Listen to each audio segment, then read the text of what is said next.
అది క్యాన్సిల్ చేయమని అప్లికేషన్ పెట్టుకునేదైంది కానీ వాళ్ళ మీద క్రిమినల్ చర్యలు లేవు. అది పెట్టాలా చట్టంలో. అదే వాళ్ళది కానీ స్థలం వాళ్ళకి రిజిస్టర్ చేశారంటే చేసిన వాడిని జైల్లో పెట్టాలా, అవును 10 ఏళ్ళు జైలు శిక్ష తక్కువ కాకుండా పెట్టాలా సదరు అధికారిని. అప్పుడు తప్పు చేయడానికి భయపడతాడు. కానీ అదేదో టెక్నికల్ ఎర్రర్ అన్నట్టు వాళ్ళ మీద యాక్షన్ లేకపోతే జస్ట్ అదేంటని నోటీసు, ఆ రిజిస్ట్రేషన్ క్యాన్సిలేషన్ అధికారం కూడా మళ్ళీ లేదు వాళ్ళకి. ఇక అక్కడ మోసం ఎక్కడ జరుగుతుంది, ఇక మన కోర్టుల చుట్టూ తిరగాలి వీళ్ళు చేసే తప్పుకి. మేబీ ఇట్లాంటివి బాగా పెరిగినాయి అట ఈ మధ్యన. అందుమూలంగా ఏసీబీ రైడ్ ఏదో చేసి ఉంటారు. ఎవరు చాలా మంది కంప్లైంట్లు ఇచ్చారట, దాని మీద వెళ్ళి రైడ్ చేశారట.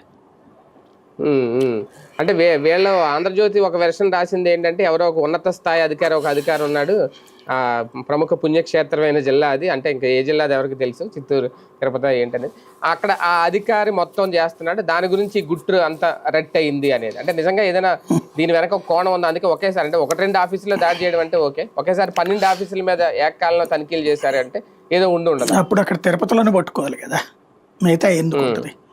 ఇంకోటి అధికారిని ఇప్పుడు ఎవరినో బ్లాక్మెయిల్ చేస్తున్నట్టు వీళ్ళు ఆ వార్తలు. బేసిక్గా ఒకటే, ఇప్పుడు పోయినా అతని ఇష్యూని పట్టుకుంటే సరిపోతుంది కదా, ఇవన్నీ ఎందుకు అప్పుడు ఈ రైడ్స్ అన్ని ప్రాక్టికల్గా.